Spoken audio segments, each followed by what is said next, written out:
Let's talk about abortion. But let's leave the political space behind.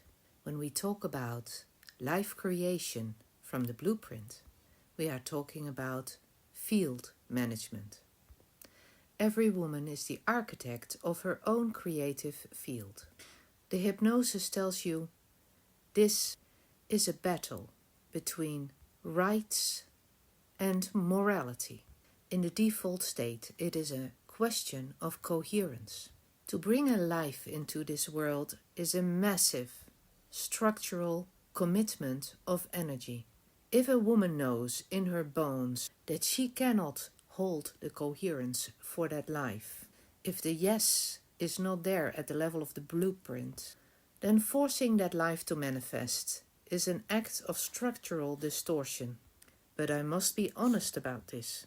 Reaching a point where your life is so incoherent that ending a life force is the seemingly only coherent choice left is in itself a sign of distortion.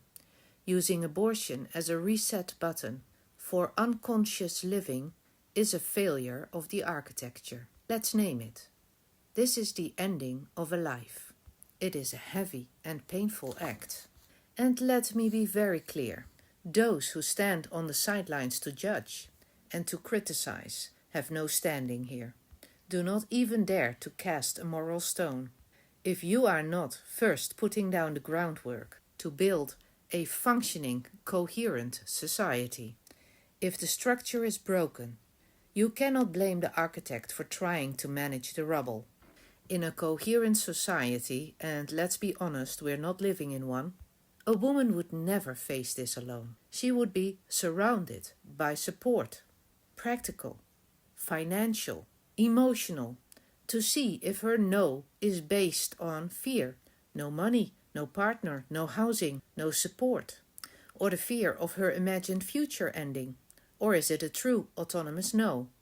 The goal is that her choice is based on her internal authority, not her external terror, or a justice system where we hand over our inherent right to things that we can only solve ourselves.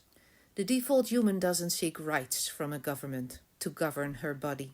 She is her government. She takes full sovereign responsibility for her power, both to create a field and to close a field. Stop asking the world for permission and start owning the staggering responsibility for your own life force.